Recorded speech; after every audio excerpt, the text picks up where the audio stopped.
kanggo sing ngombe.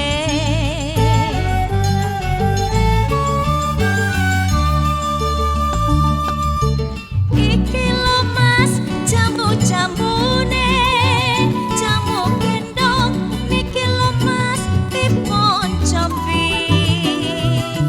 Jamu tradisi Nuswantara, ayo padha ngombe jamu, jamu gendong. Iki lho Mas jamu-jamune, ayo padha ngombe jamu, jamu gendong. Beras kecut kunir aseme, awak lokrang gawe sehat lan segere. Ayo kabeh padha nguri-uri, jamu gendong warisane nenek moyang. Industri kreatif Indonesia diakui bangsa-bangsa di dunia.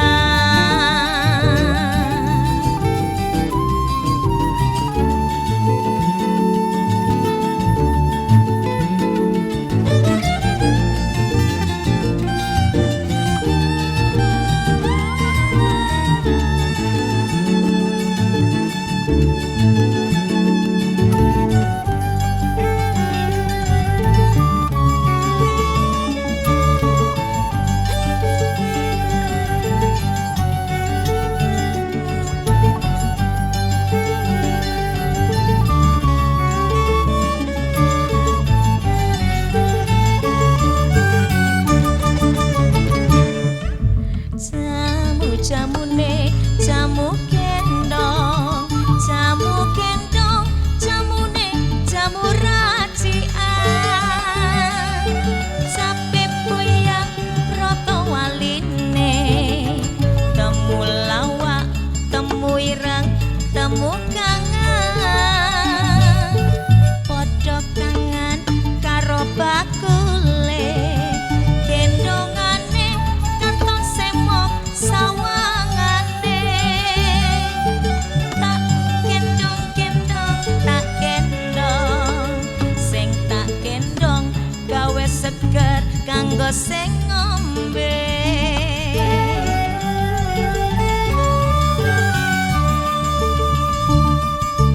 Iki lho Mas jamu-jamune, jamu gendong niki lho Mas dipun cobi. Jamu tradisi Nuswantara, ayo padha ngombe jamu, jamu gendong. Iki lho Mas jamu-jamune, ayo padha ngombe jamu, jamu gendong. Beras kencur kunir aseme, awak lokrang gawe sehat lan segere. Ayo kabeh padha uri-uri, jamu gendong warisane nenek moyang. Industri kreatif Indonesia diakui bangsa-bangsa sedunia.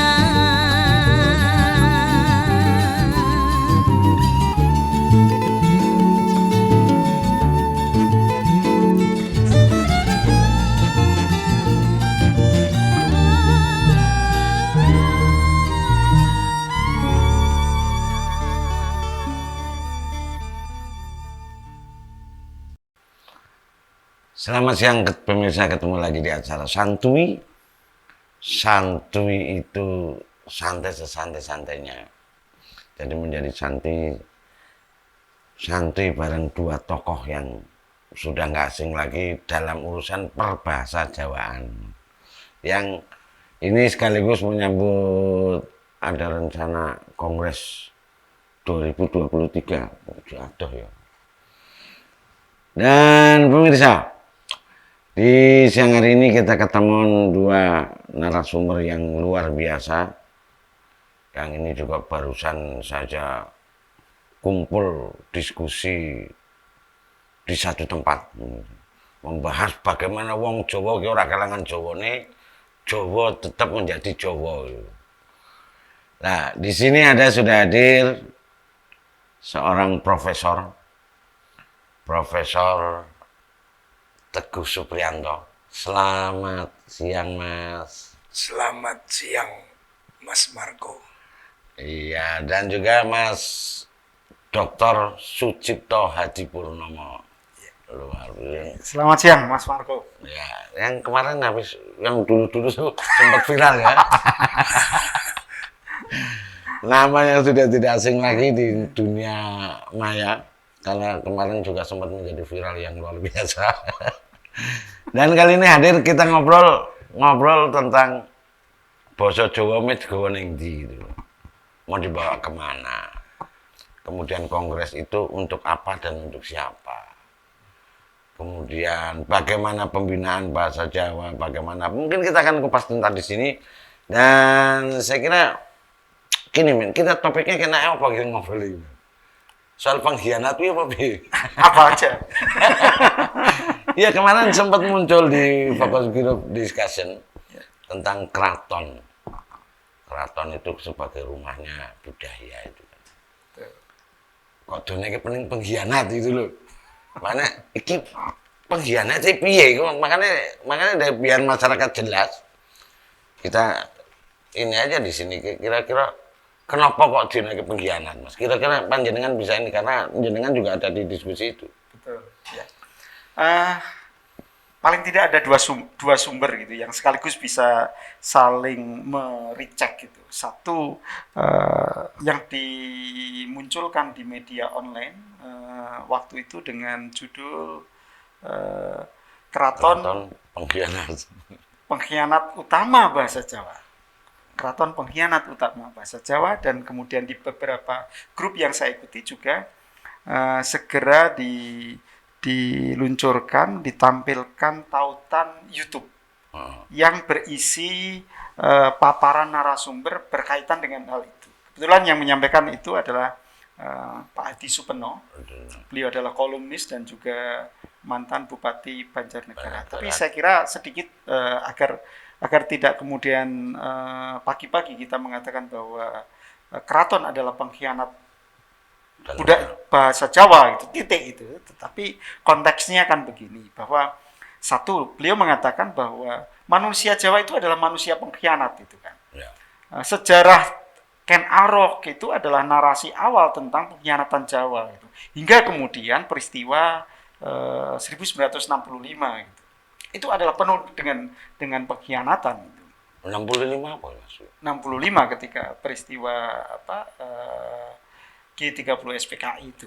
Dan kemudian beliau mengatakan bahwa keraton yang selama ini dianggap sebagai sumber kebudayaan Jawa itu, yang dibiayai oleh anggaran pendapatan belanja negara untuk ngurusi persoalan kebudayaan itu, justru lebih tampak pada persoalan rebutan warisan dan kemudian bisnis. Itulah yang kemudian ia sebut sebagai keraton sebagai pengkhianat utama bahasa Jawa. Orang ngurusi ini. Ya, sekalipun kemudian mendapatkan sanggahan, tepisan dari beberapa penanggap pada forum itu. Nah, tapi kalau saya melihat itu kan sesuatu kritik yang cukup bagus menurut saya sih ya, sehingga akan membangkitkan, akan membangun lagi bahwa apa ya sing tak lakoni iki apa ya saiki salah. Barangkali ada ketidakmengertian gitu. Bisa jadi begitu, bahwa keraton kebetulan kemarin di diskusi terfokus itu hadir juga Gusti Wandan. Gusti Wandan adalah Gusti Mung yang dulu terkenal sebagai Putri Balilo itu kan, sebagai Putri Balilo. Beliau menjelaskan secara historis bagaimana keberadaan keraton yang justru sebelum disebut-sebut sebagai berkhianat itu sudah dikhianati gitu kan. Dikhianati oleh banyak pihak gitu. Tetap tidak lepas dari itu adalah pemerintah pusat yang semestinya memberikan jaminan atas pendanaan itu nggak pernah juga muncul. Mestinya kan orang-orang keraton Paranporo itu digaji oleh negara gitu. Sampai sekarang itu nggak pernah terwujud. Peran-peran keraton itu demikian besar. Keraton Surakarta misalnya, itu nggak kalah dari misalnya keraton Ngayogyakarta dalam relasinya misalnya dengan lembaga pendidikan. Kemunculan jika di Yogyakarta itu Universitas Gadjah Mada tidak lepas dari keraton Ngayogyakarta dengan diberikan tempat Sitinggil waktu itu ya di awal pembukaannya. Maka di Surakarta hal yang sama juga terjadi sebelum terbentuknya UNS yang diawali dengan Universitas Gabungan Surakarta ya. Iya. Yang terdiri atas beberapa perguruan tinggi dan itu difasilitasi oleh keraton. Isi yang sekarang itu pun tak lepas dari keraton, tetapi lembaga-lembaga itu dalam tanda petik justru mengkhianati keraton. Oh, itu ya. Lah kira-kira Mas Teguh piye komen ini? Sing bener sing piye, Mas? Ya, saya sebagai apa? Ya sebagai wong Jawa, sebagai Pak. Ya, jadi bisa sebagai wong Jawa, artinya saya sebagai akademikus atau sebagai orang yang ada ikut ya apapun. Ya saya bagi sakabehane lah wis. Ya, saya mengikuti umum saja. Jadi yang tadi disampaikan Mas Cipto tentang Gusti Wandan itu ada benarnya. Selama ini negara itu kurang begitu dalam pengertian pemerintah ya. Pemerintah tidak begitu secara undang-undang sudah ada, di PP-nya sudah ada. Tetapi ternyata terjemahannya dalam pemerintahan dari mulai tahun ke tahun berganti itu keraton itu dibiarkan ya dalam pengertian tanda petik loh ya. Tidak ada seperti yang diamanatkan dalam Undang-Undang Dasar 45. Jadi peran keraton ya dalam tanda petik itu dulu termasuk yang PP 12 itu dia mengikuti BPUPKI ya. Kemudian para tokoh-tokoh dari keraton itu menjadi tokoh-tokoh penting dalam berdirinya negara NKRI. Termasuk PP 12 Sinuwun itu ikut ke KMP. Karena di KMP itu Sinuwun menyatakan bahwa Keraton Surakarta Hadiningrat berada di belakang dan mendukung NKRI. Karena itu maka lembaga-lembaga internasional mengakui bahwa NKRI menjadi berdiri. Karena waktu itu yang baru menyatakan mendukung itu kan dari India waktu itu. Iya, jadi ketika KNP itu keraton dan para raja-raja sultan-sultan di Nusantara itu kan mengakui menjadi pendukung dan sekaligus ada di bawah lembaga ikut di dalam berdirinya keraton berdirinya NKRI. Dari kesejarahan seperti itu ya. Iya, nah, dalam perjalanannya terutama mulai setahu saya itu ya Sinuwun Sawargo ya PP 12 maksudnya itu yo piye ya ternyata anak cucunya sampai sekarang kan abdi dalamnya bangunannya ya hanya bisa bangun kalau ada dana dari pemerintah melalui hibah ya toh. Udah beberapa tahun tidak pernah mendapat itu ya, apalagi ada konflik-konflik internal ya di antara itu sehingga pemerintah itu tidak menjalankan itu.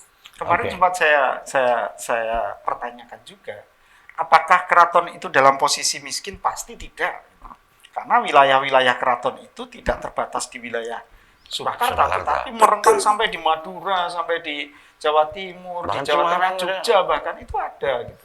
Dan itu sekarang kan kenyataannya menjadi wilayah-wilayah kota dan kabupaten. Tapi hak itu kan tetap melekat di keraton, Mas. Secara yuridis sebenarnya iya. Iya, karena aku kebetulan ada teman pengacara yang sekarang menjadi petugas keraton. Jadi untuk mengembalikan tanah-tanah keraton yang ada di Kota Semarang. Itu kalau cerita tanah nanti akan melebar, dan sebelum sampai ke tanah Kita lihat dulu yang satu ini. Satu tayangan yang menarik sekali. Kita lihat. Bincang Budaya, program acara yang mengulas tentang berbagai macam sejarah, wayang, dan adat di tanah Jawa.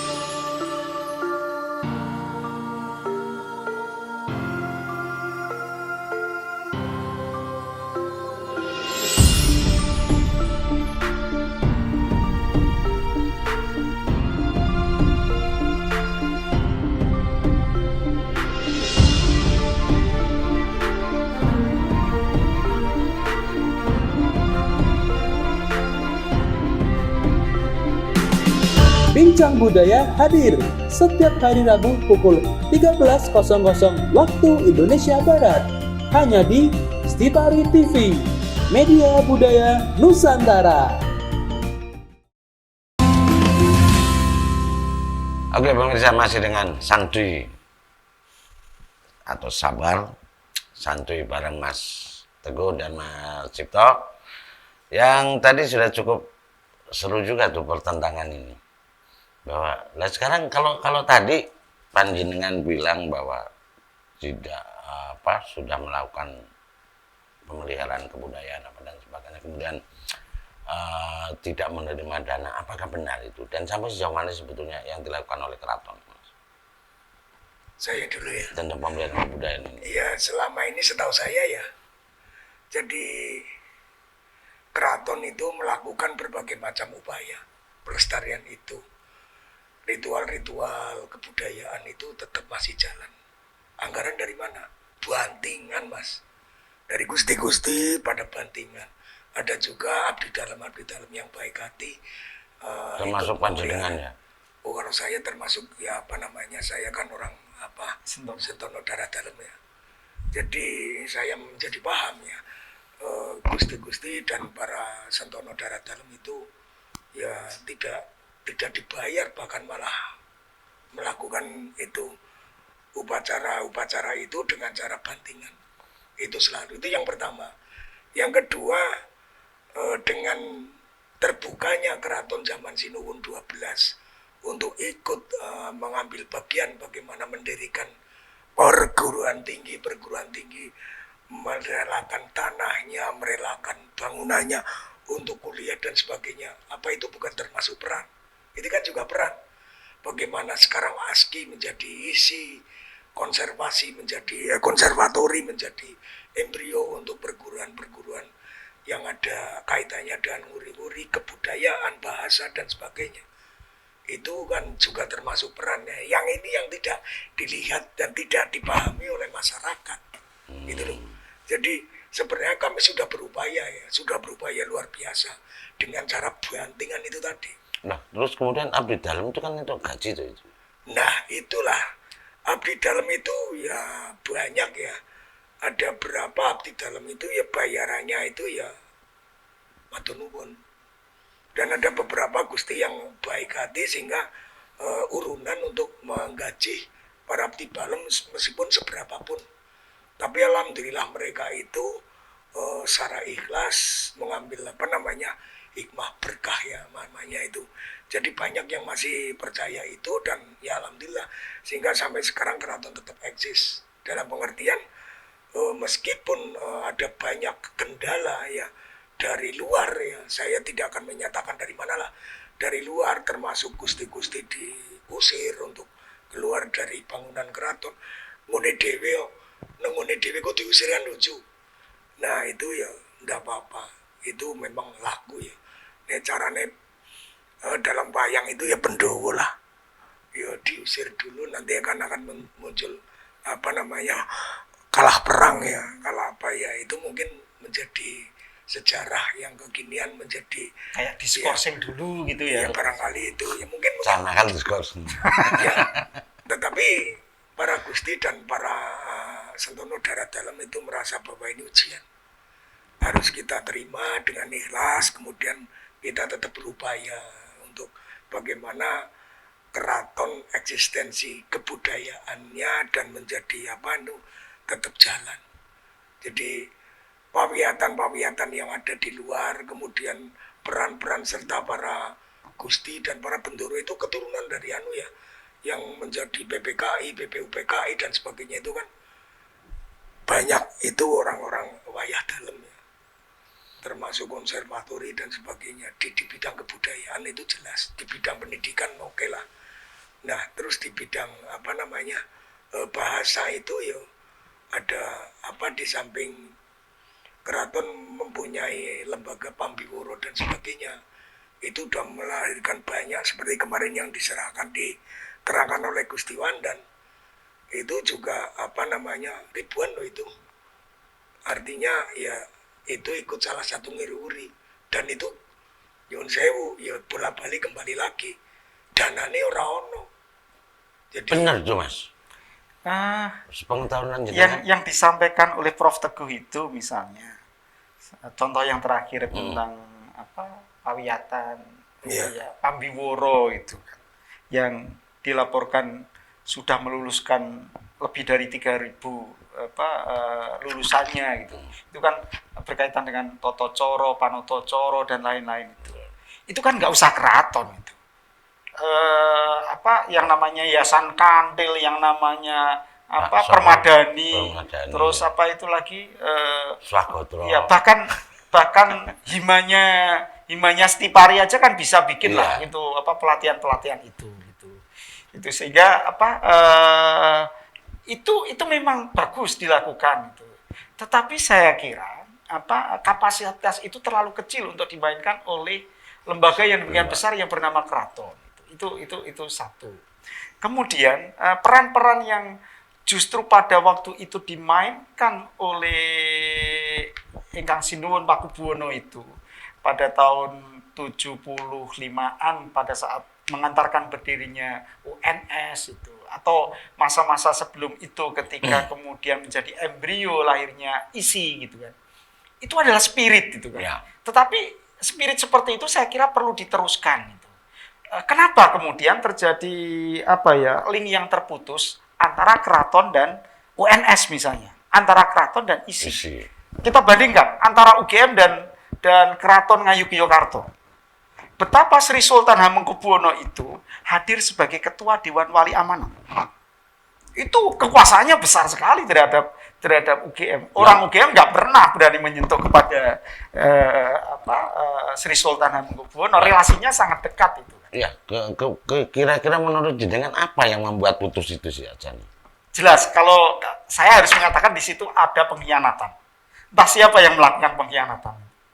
Pasti ada pengkhianatan di sana. Apalagi ataukah karena misalnya UNS atau ISI sekarang sudah negeri itu menjadi berkhianat gitu? Ada sejumlah spekulasi misalnya. Kalau tadi Prof Teguh mengatakan tentang ada keterusiran sebagian dari keluarga keraton misalnya. Nah, narasi tentang itu kalau tidak diselesaikan kan makin meneguhkan bahwa di keraton terjadi perebutan warisan. Terlepas siapapun yang betul di sana. Ya. Ini kemudian harus dikelola dengan sangat baik gitu. Apalagi kemudian ada yang bergelar sebagai Pakubuwono yang bertahta di tempat lain, ada yang di sini. Ini makin menguatkan adanya itu. Kemudian yang berikutnya adalah pemberian gelar-gelar itu. Saya kira ini nggak hanya keraton, perguruan tinggi aja kan sekarang sudah pada obral gelar gitu kan. Ya apa tendensinya? Tiada lain tendensinya adalah persoalan fulus gitu kan. Nah, keraton itu saya kira harus mampu mengartikulasikan bahwa gelar-gelar yang diberikan ini mestinya gelar-gelar yang tidak pada tendensi finansial belaka, tetapi merupakan peneguhan atas capaian-capaian orang di bidang kebudayaan. Semestinya itu saya kira. Semestinya begitu. Iya. Tapi fulus itu kan juga penting, Mas. Iya, ya itu. Artinya ketika yang diberikan adalah orang terkaya di dunia, sehingga dia fulus itu bisa memelihara keraton, bisa memelihara kebudayaan. Tentang itu saya nggak komen lah. Yang penting itu tadi harapan dari Mas Cipto mewakili masyarakat bahwa peran keraton mesti lebih dari itu. Betul. Tadi dia sebut bahwa beliau sebut bahwa Permadani kan bisa, kemudian Swakutra bisa. Permadani Swakutra itu sumbernya dari mana? Untuk mengajarkan kepada para siswanya, kan dari keraton juga. Karena banyak buku-buku yang diterbitkan oleh Romo Suti, kemudian oleh Astiaji, itu juga sumbernya dari Keraton Surakarta. Memberikan semangat, memberikan inspirasi. Nah ini, dan terus peran yang seperti apa? Gitu loh. Seperti itu udah. Yang kedua, Jarbasugi Mowobeyo. Ketika anggaran tidak ada, sumber dana tidak ada, tidak salah ketika ada orang yang baik, kemudian ikut nyumbang untuk upacara, untuk apa, kemudian dari kami keraton karena kesetiaan orang yang bersangkutan itu begitu senang uri-uri kebudayaan, layak loh mendapat gelar untuk abdi dalam atau namanya anon-anon ya, layak. Kan nggak salah juga, karena memang kita keraton itu memang butuh anggaran untuk hidup para abdi dalam, hidup para gusti, hidup para wayah, hidup para, yang paling penting adalah hidup ritual-ritual yang selama ini dipercaya dan harus selalu harus ada. Misalnya Jumenengan ada namanya tarian Bedoyo Ketawang, itu luar biasa anggaran untuk itu. Karena tidak semua orang bisa nari Bedoyo Ketawang. Yang selama ini muncul itu kan surapan. Kenapa tidak bisa menari itu? Ya ada syarat-syarat yang memang harus dilalui. Misalnya ya, untuk menjadi penari Bedoyo itu seorang gusti itu harus puasa dulu ya. Ya tidak semua gusti bisa. Itu yang satu. Yang kedua, para penarinya itu harus memiliki syarat-syarat macam-macam. Salah satunya harus virginitas, itu harus tetap ya. Masih itu harus itu. Kemudian harus poso dan itu. Karena itu 3 jam ya, lebih ya. Ritual itu. Dan itu banyak sekali persyaratan-persyaratan yang hanya bisa dilakukan dengan berbagai macam persyaratan. Tidak bisa grombyang gue iso nari terus gue bisa jadi tari ikut nari Bedoyo, nggak bisa. Lah gue sopo. Nah itu loh, karena penari Bedoyo itu kebanyakan itu orang-orang dalam, generasi turun temurun ya, yang menjadi kemauan dari tadi lewat Mas Cipto, dan barangkali bisa menjadi masukan sehingga keraton bisa membuat semacam buku ya, panduan iki lho, keraton iki kaya ngene. Yen sampean padha pengen ngerti iki lho, ditulis gitu loh maksud saya. Bahwa Bedoyo itu bisa ditulis. Bagaimana ya Bedoyo yang benar dari keraton? Nah, ada tulisannya, itu yang penting. Terus kemudian lagi tadi Panoto Coro Pamedar Sapu. Itu yang sebenarnya dari keraton yang seperti ini. Mungkin itu yang diinginkan oleh Pak Cipto ya.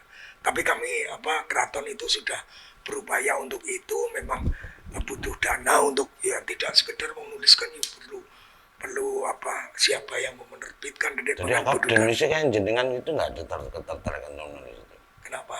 Dari akademisi, teman-teman akademisi. Ya akademisi nggak punya duit juga gitu. Bisa nulis nana biayanya.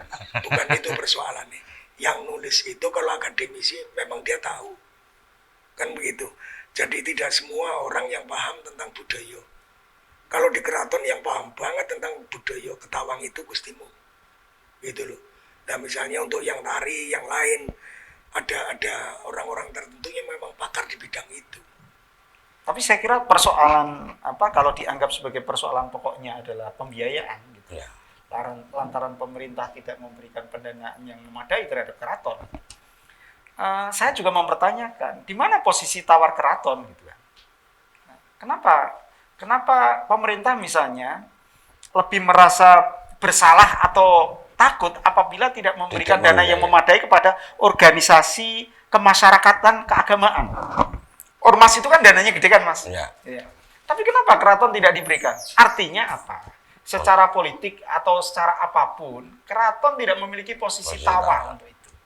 Dan makin ke sini tampaknya justru stigmatisasi terhadap keraton gitu. Maaf ya, itu ritual-ritual yang dilakukan itu kan mengalami stigmatisasi itu. Ya. Yang mendekati syirik lah, yang kemudian bid'ah lah, yang gitu. Nah, keraton harus mampu percaya diri untuk menampakkan diri sekaligus memiliki daya tawar untuk itu. Sehingga pemerintah bahkan masyarakat itu, orang-orang kayak kita itu berada di belakang keraton untuk membela keraton itu dan kemudian memberikan tekanan kepada pemerintah. Yuk, harus bersama-sama keraton kasih dana dong gitu loh. Ya, seperti saya terima kasih itu. Jadi memang betul Pak Mas Cipto bahwa ritual-ritual itu di luar itu memang menimbulkan stigmasi yang ya dalam tanda petik ya. Padahal sebenarnya keraton, contoh ya, keraton-keraton Jawa, baik Surakarta maupun Yogyakarta, kalau kita berbicara keraton itu ya, keraton yang mana, gitu loh. Solo, Jogja, Mangkunegaran atau Pakualaman. Tapi umumnya keempat itu adalah keraton Islam ya, Mataram Islam. Artinya apa? Artinya ritual-ritual itu, mayoritas itu memang berdasarkan pada babonnya itu sebenarnya donga-donga dan sebagainya itu dari Al-Quran dan hadis. Jadi kalau penjenengan kerso ya, dulu itu saben malam Jumat itu biasanya ada tahlil, ada macam-macam itu. Ya sekarang karena keraton ditutup itu dari sehingga gusti-gusti ya selalu mengadakan itu di dalam kayunan. Dan tertentu tidak semua, tidak setiap ya, apalagi dengan adanya COVID itu sehingga dibatasi. Tapi lepas dari itu ritual-ritual puji-pujian istilahnya itu ya, tahlil itu yang ngagung-ngagung asmo Gusti Allah, kemudian Kanjeng Nabi itu masih tetap termasuk upacara-upacara yang dianggap dalam tanda petik syirik itu. Di mana letak syiriknya? Wong itu wong itu kan alat ya, alat saja, tetapi doa dan sebagainya itu ada, tetap dilakukan oleh imam yang ada di keraton, termasuk imam masjid gede keraton, selalu itu yang mimpin. Oke Mas Teguh, kira-kira nanti itu akan bisa kita lanjutkan setelah yang satu ini ya.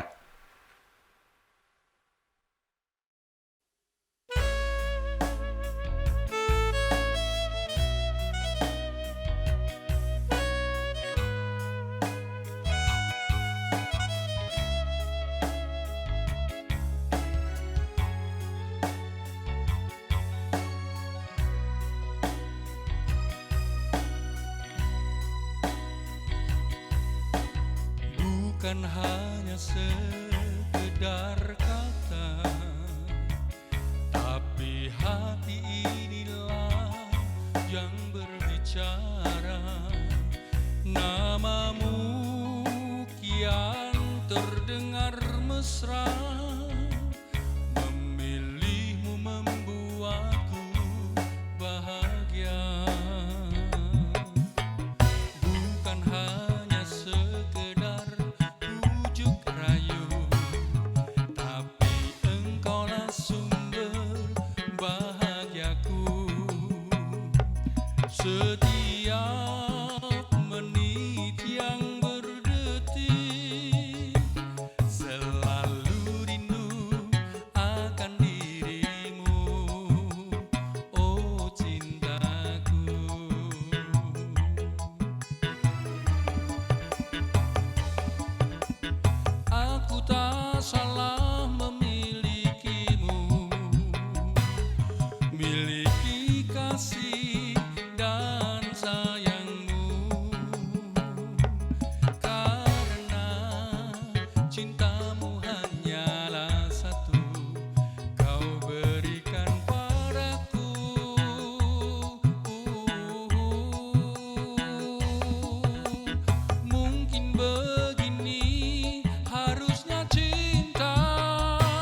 tapi engkaulah sumber bahagiaku. Setiap menit yang berdetik selalu rindu akan dirimu, oh cintaku.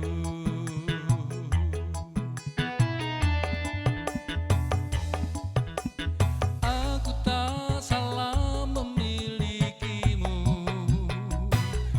miliki kasih dan sayangmu, karena cintamu hanyalah satu kau berikan padaku.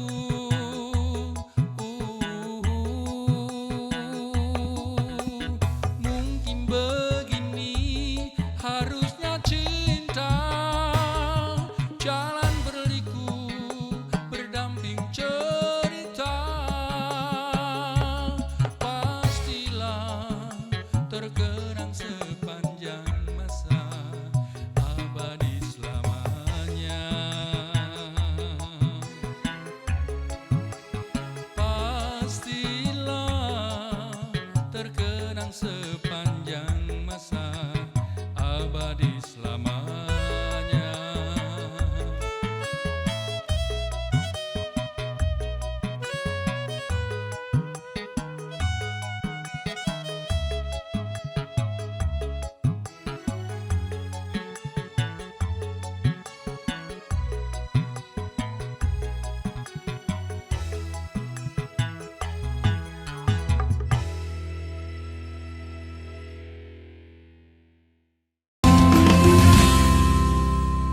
Oke, kembali lagi di acara Sabar dan masih perbincangan kita soal keraton dan keraton gitu ya. Artinya tentang pengkhianatan dan sebagainya. Nggak tahu yang berkhianat siapa, tapi tadi cerita-cerita ini di luar kamera tuh kata menarik banget. Kira-kira tanggapannya panjenengan soal Mas Gus gimana? Iya.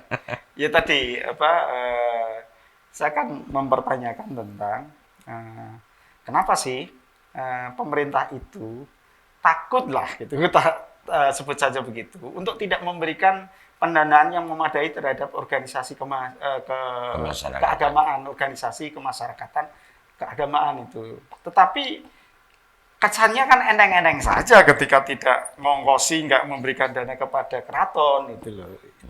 Itu kenapa itu? Dan kenapa pula dalam urusan-urusan misalnya rekonsiliasi sosial gitu kan, di samping pendekatan keagamaan kan ada pendekatan kultural gitu. Kenapa keraton tidak menjadi apakah instrumen atau menjadi trendsetter untuk itu gitu? Saya menduga bahwa performa keraton selama ini tidak dianggap cukup kredibel gitu kan. Menyelesaikan urusannya sendiri aja belum rampung-rampung gitu, apalagi kemudian ambil bagian dalam menyelesaikan persoalan berbangsa dan bernegara, terutama dalam misalnya membangun rekonsiliasi gitu kan, dengan pendekatan-pendekatan kultural yang mestinya dimiliki oleh keraton, karena secara kesejarahan mereka lah yang memiliki semua itu gitu kan.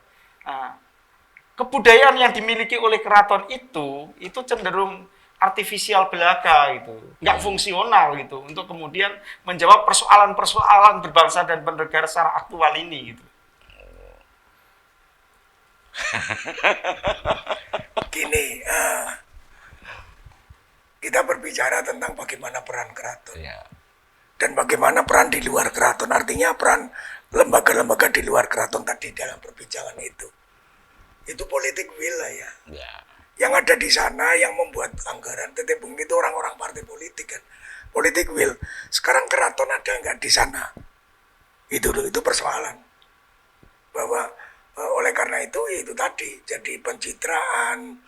Sekarang itu kan pencitraannya kan siapa yang punya duit lah, siapa gitulah. Nah keraton kan ya diam lah dalam hal ini ya, karena memang tidak ada tidak ada yang memperjuangkan di atas sana untuk bargaining atau apapun itu. Dan itu bukan wilayah ya, bukan wilayah orang-orang keraton. Jadi keraton ya monggo lah seperti itu. Jadi apa yang sudah dilakukan, apa yang sudah disampaikan seperti yang tadi kemarin itu disampaikan oleh Gusti Wandan itu memang betul adanya. Kenyataannya seperti itu. Termasuk sejarah tetek bengek. Oke lah, katakanlah itu kita tidak perlu menengok ke masalah sejarah meskipun dalam peran serta bagaimana NKRI itu berdiri, itu keraton itu andil besar ya, bahkan bukan hanya tanah, kemudian batangan, kemudian negara baru berdiri lah, siapa yang membiayai kalau bukan orang-orang Keraton. iya Ya. nggak ada. Ya Jadi, kalau saya kira kalau itu sih sudah menjadi iya. satu pengakuan umum lah bahwa peran keraton Iya. itu. Nah, persoalannya adalah membahas apalagi keraton sekarang Solo itu istilahnya Jawa. Sehingga yang kemarin dipersoalkan adalah persoalan bahasa Jawa itu kan Mas. Kita kembali ke laptop. Jadi pengkhianatannya itu di mana, kemudian kenapa bisa sampai terjadi seperti itu. Tadi dikatakan persoalan dana. Apakah memang hanya itu untuk memelihara sebuah tatanan bahasa Jawa yang supaya bisa menjadi ora kelangan Jawane itu loh. Saya melihat bahwa keraton itu agak kehilangan daya kreatifnya di bidang kebudayaan dan termasuk di bidang bahasa itu. Kita lihat bahwa setidaknya menurut catatan Kiai Mujanto almarhum itu, bahwa kemunculan bahasa Jawa dengan segenap undo usuk itu lahir sebagai bagian dari konsolidasi kekuasaan Sultan Agung Hanyokrokusumo gitu kan, pada tahun ya sekira 1625-an gitu kan. Nah, spirit macam itulah yang semestinya dimiliki oleh keraton itu kan. Nah, keraton itu agak gagap untuk kemudian melahirkan kreativitas baru. Yang ia lakukan itu ya sekadar untuk mengelus-elus masa lalu, sehingga yang terjadi seolah-olah menegakkan benang basah itu. Sementara zaman terus berubah, waktu terus bergulir, dinamika masyarakat terjadi, tetapi keraton itu masih yang dulu itu, alih-alih menjadi trendsetter gitu kan, untuk menjadi follower aja enggak gitu kan. Mereka mestinya gitu ya, yang saya bayangkan adalah mereka itu menjadi trendsetter gitu. Jadi gerak kebudayaan ini walaupun tidak seluruhnya itu, sebagian mesti mengambil spiritnya dari keraton. Apalagi di dalam dunia digital semacam ini, atau jangan-jangan nggak ada yang belajar soal digital gitu. Nggak tahu. Gimana? ya tadi yang disampaikan oleh Pak Cipto itu berharap terlalu iya bukan masalah besar, terlalu katakanlah jauh ke di luar konteks itu ya.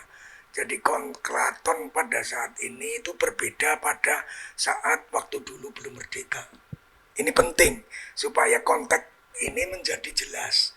Keraton pada saat dulu itu pusat pemerintahan, sehingga bisa memberikan semacam hegemonik kepada masyarakat, kepada wilayahnya. Nah, pada saat NKRI, ya hegemonik itu sudah berpindah dari keraton ke pemerintahan.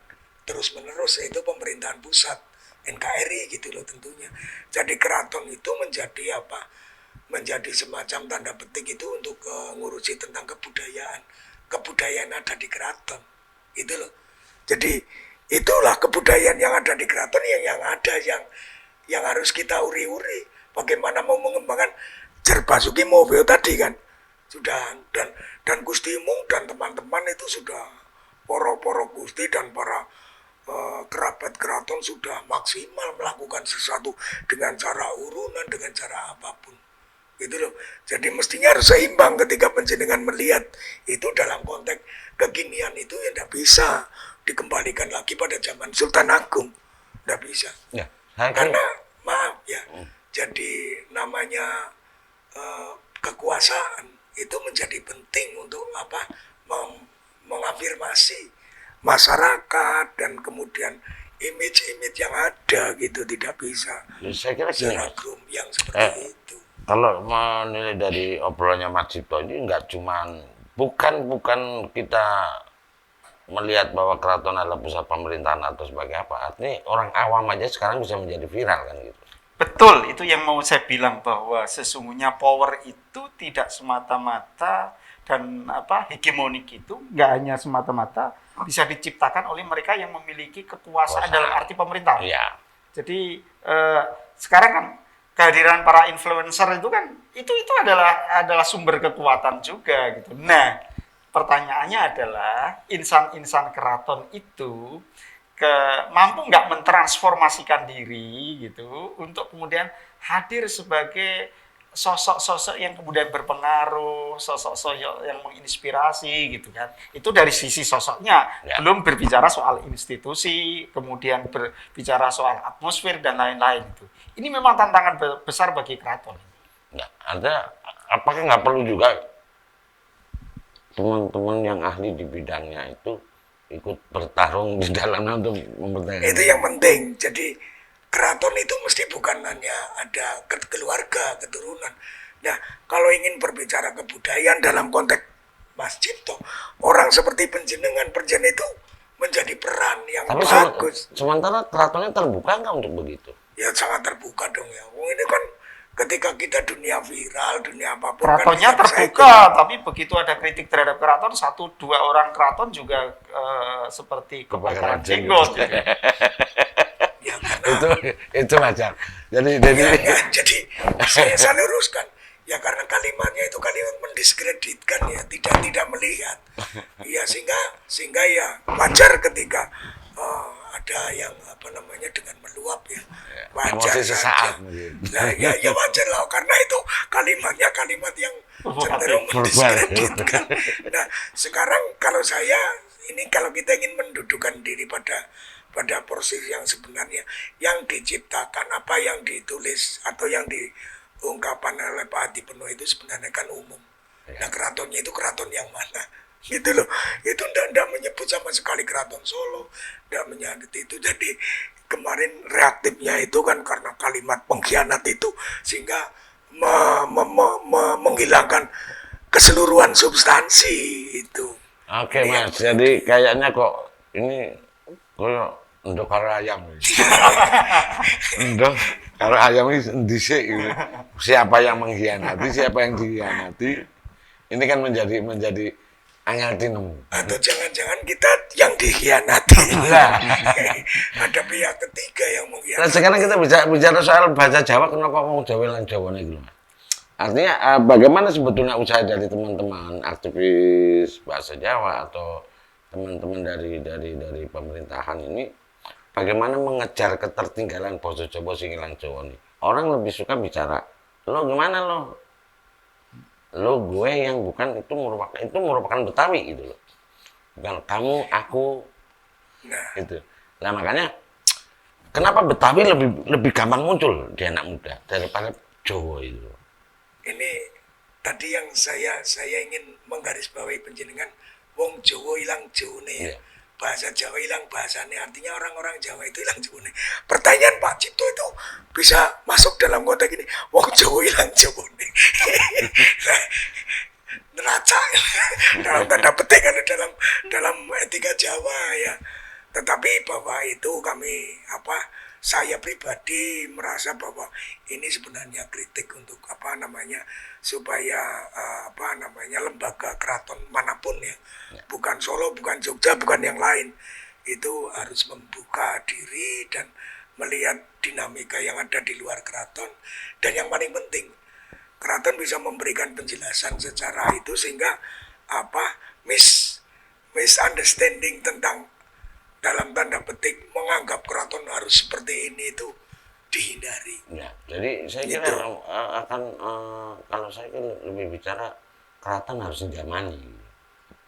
Iya, Jamani itu menyesuaikan zaman dalam berkomunikasi, dalam keterbukaan, dalam apa segala. Artinya jangan menganggap bahwa aku wong keraton, aku itu dunia membakar aku. Di era yang seperti ini ketika masyarakat kalau itu kepada abdi dalam mungkin oke ya. Tapi ketika bicara dengan masyarakat menganggap bahwa saya keraton adalah Raden Ayu, Raden Mas, Raden Bagong, Bunga Pemenang dan begitu. Hilirnya memang ada di komunikasi, iya betul, saya sepakat. Tetapi hulunya itu ada di karya nyata gitu. Maka sekarang adalah kerja nyata, karya nyata keraton itu perlu gitu kan.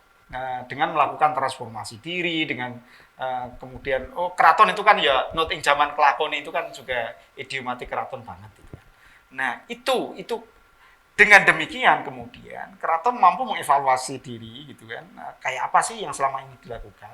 Kerja nyata, tapi kerja saja nggak cukup. Maka perlu kemudian memublikasikan, mengabarkan kepada khalayak gitu kan. Nggak harus dirinya sendiri yang mengatakan. Agen-agen itu ya gunakan, Buser, ya buser, manfaatkan. Iya gitu kan. Kira-kira begitu saya kira. Perlu ada buser-buser itu. Iya, Buser iya. keraton. Ini salah satu ini TV mana ini TV Istimara itu menjadi tempat salah satu tempat Buser.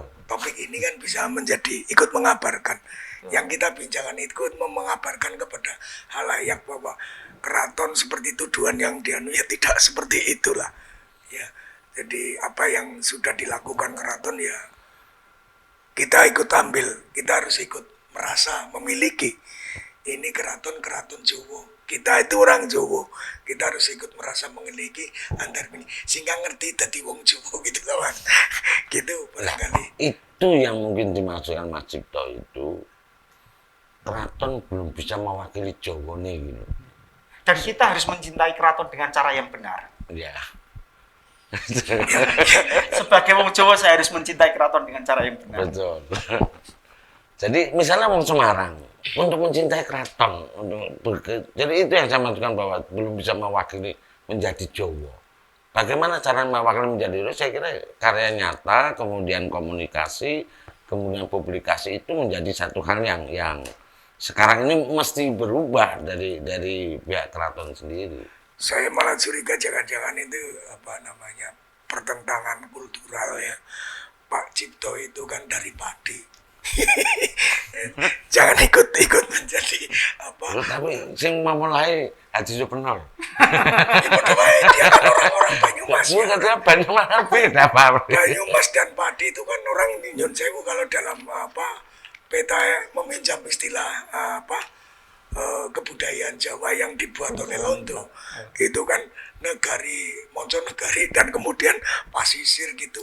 Janganlah ya kita di wong Jawa ya penjenengan ya wong Jawa kabeh marilah kita bersama-sama membangun dan mencintai Jawanya gitu. Saya kira ketika kritik itu bagian dari cinta. Iya saya paham. Jadi mari kita saling terbuka saja ketika saling menjelaskan itu lebih asik, lebih enak. Sehingga yang saya maksudkan lagi ini Mas. Nah ini mah Kongres Basa Jawa. Sebetulnya hambatan itu apa sih? Hambatan dari apakah itu memang harus dikongreskan? Hasil keputusan kongres nantinya apakah bisa Tadi ada paparan terakhir dari Mas Tito ya. Mas Daniel Tito. Itu koyo piringan ya. Piringan yang coweng. Terus tulang lagi muncul lagi. Yes koyo ngono kuwi. Iya, kayaknya yang dibahas kayak kok sepertinya tidak pernah berkembang dari itu saja. Kalau saya sih lebih bersetuju bahwa kongres itu tidak diartikan sebagai sebuah upacara numpuk makalah, pamer pidato, itu enggak.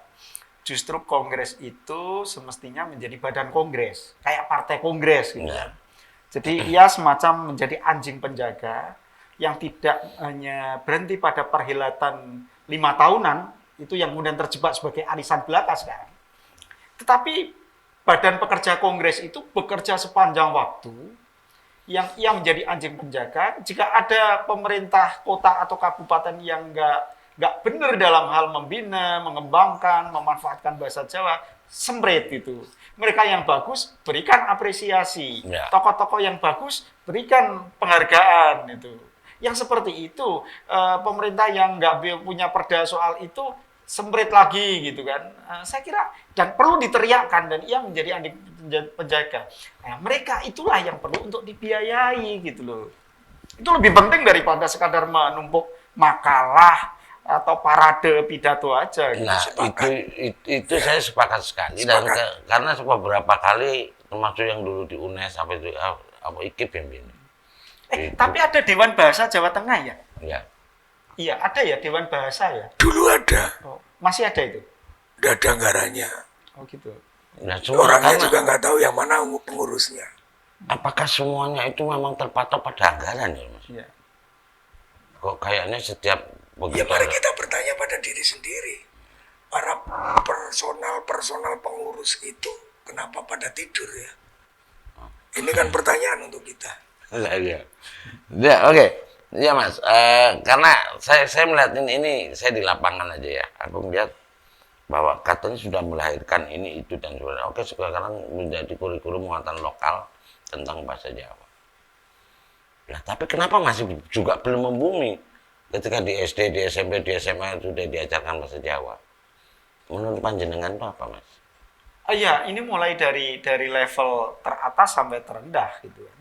Nah, mulai dari regulasi kemudian diturunkan pada segenap aturan. Kalau di dalam praktik pembelajaran kan mulai dari kurikulum itu sudah cacat bawaan gitu kan. Ya. Sampai pada praktik pembelajaran di sekolah gitu kan. Ya. Di SD aja, SD itu Mas. Hmm. Contoh gitu. SD itu blank spot area bahasa Jawa loh. Loh, Iya. Loh, pelajaran bahasa Jawa itu diajar oleh siapa? Mending dulu masih ada guru lulusan SPG, mereka diajari dengan pelajaran bahasa Jawa. Mereka adalah orang yang tidak pernah secara akademik belajar bahasa Jawa, tapi kemudian mengajari anak-anak berbahasa Jawa dengan pelajaran bahasa Jawa. Yang nggak bisa diharapkan gitu. guru matematika, Iya, guru apapun lah guru gitu. bahasa Indonesia. Iya. Bisa nembang terus kon ulang. Di PGSD nggak ada mata kuliah bahasa daerah atau metode pembelajaran bahasa Jawa, bahasa daerah nggak ada gitu kan. Ya, padahal itu berlangsung selama 6 tahun dan itu merupakan fondasi. Fondasi, Maka kemudian limpahannya itu yang kemudian terjadi pada guru SMP. Mau sehebat apapun guru SMP, SMA, SMK, mereka masih bulan baleni hono coroko gitu kan. Mestinya kan anak SMP, anak SMA sudah Sudah mahir pelajaran hono juga. coroko gitu kan. seperti misalnya jadi ini berhitung, Iya. kemudian jadi matematika, jadi apa namanya gitu. Ya. Betul gitu. Jadi saya menyambung ini topik yang diberikan Mas Cipto itu tentang tentang antara regulasi dengan kenyataan implementasinya itu yuk caranya Mas Cipto itu merujak sentul. Rujak sentul. Lah yang rujak sentul. Apa gitu? Kono ngalor kene ngidul. Rujak sendol. Menarik itu rujak sendol. Orang ini gitu. Candaipun ceritanya kuwi rujak sentul. Makanya saya hanya lagi kongres itu terus menghasilkan apa ketika dari kongres 5 tahunnya lagi anak-anak SD masih menerima hal yang sama. Apakah perlu ada SPG lagi gitu kan?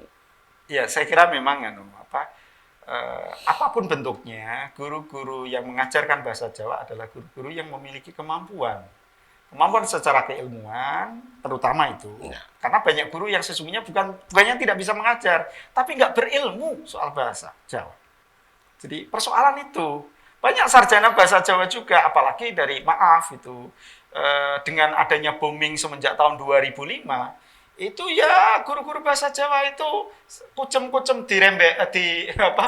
diraupi itu kucing-kucing rembes diraupi itu kan. Karbitan produk dari program studi bahasa Jawa di kelas jauh sekali gitu kan. Paralelnya itu sampai pada 10, 15, 20 gitu kan. Ya udah semuanya pasti lulus itu, nggak ada mahasiswa kok begitu daftar nggak lulus itu, pasti ngelundung aja udah 4 tahun lagi lulus jadi sarjana pendidikan bahasa Jawa. Oke, sekarang terakhir ya, ini kira-kira harusnya bagaimana menurut Mas Cipto? Benahi secara Komprehensif. mulai dari sampai hilir. pegangannya kalau mau bicara soal pelajaran bahasa Jawa gitu kan, sampai pada bahkan yang kecil-kecil itu kan buku teks LKS lembar kesengsaraan siswa itu gitu kan. Ya, itu menjadi ajang siswa itu kan sengsaranya bukan main itu kan. Bagaimana guru bisa melakukan pembelajaran yang menyenangkan tetapi sekaligus bermakna gitu kan. Saya kira banyak PR yang harus dikerjakan untuk membenahi bahasa Jawa. Tapi masih lebih baik Mas, masih ada itu. Olo yenono luwih apik timbang ora ono. Olo iso diapiki, kurang iso diganepi, gitu kan. Rusak iso didandani. Ning ngono. Kalau saya dari dasar kurikulum itu kan paradigma. Jadi kurikulum bahasa Jawa, paradigma ini mestinya paradigma kebudayaan Jawa. Selama ini kan kurikulum bahasa Jawa ngeblaknya kurikulum bahasa Indonesia, ngeblok lagi kurikulum bahasa Inggris. Kebudayaannya kan beda. Nah itu, jadi paradigma itu menjadi penting. Ketika paradigma ini menggunakan paradigma kebudayaan Jawa, katakanlah kebudayaan Jawa yang konteks kekinian, itu membumi. Nah ketika paradigma ini nggak nyantol, itu tadi ngerujak tentu. Gitu loh. Nah iya. Oke pemirsa, itu tadi satu perbincangan menarik sekali dan itu udah pernah disampaikan juga di dalam kongres yang kemarin gitu Pak. Ya dengan kemasan yang berbeda saya kira substansinya sama. Tapi tidak pernah ada perubahan apanya kan? Berarti kongres itu perubahan di rumusan ada, tetapi diimplementasi nanti dulu. Berarti tanggung jawab siapa itu? Kurikulum yang bagus secara konsepsional ya. Tapi begitu ia mewujud jadi kurikulum payah. Buku yang baik itu secara konseptual ada gitu. Tapi begitu buku yang digunakan ya menyesatkan siswa. Itu tanggung jawab siapa? Ya kita bersama lah. Semua. Pemerintah punya tanggung jawab, masyarakat iya gitu, akademisi apalagi seperti Profesor Teguh jelas. Termasuk jenengan juga. Ya profesor. Oh, dosen duduk. Ini profesor dokter kan juga kan begitu. Oke, pemirsa itu tadi perbincangan yang sangat menarik ini kalau diterusin nggak pernah selesai. Mungkin kapan-kapan kita akan ketemu lagi di dalam acara perbincangan ini. Dan terima kasih sekali sudah bertamu di Stipari TV, Mas Cipto, Mas Teguh, yang wow, ini satu ketamuan orang-orang hebat di sini dan dengan pemikiran yang luar biasa. Semoga ke depan kita bisa ketemu lagi dan juga Kongres Bahasa Jawa 2023 itu akan terus berjalan dan menghasilkan sesuatu yang luar biasa seperti yang disampaikan Mas Cipto. Mudah-mudahan perbincangan hari ini bisa disampaikan juga di dalam kongres nantinya. Terima kasih. Sampai ketemu di minggu depan.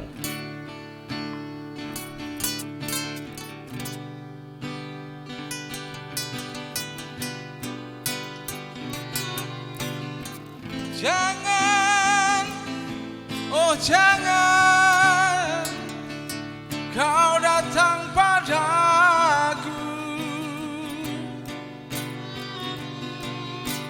biar aku sendiri. Kau yang di sana jangan datangi aku, apalagi untuk menyakitiku. Aku tak mungkin merindukanmu, apalagi untuk berdampingan denganmu.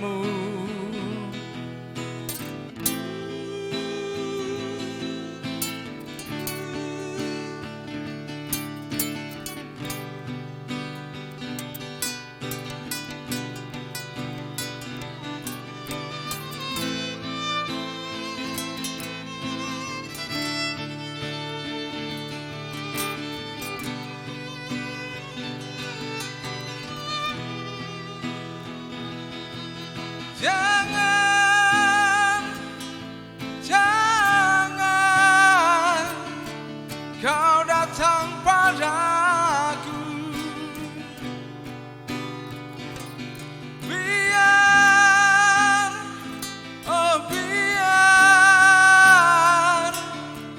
aku sendiri. Kau diciptakan dengan bentuk yang lain, apalagi aku beda dengan dirimu. Lebih baik kau jangan pernah pulang atau datang lagi.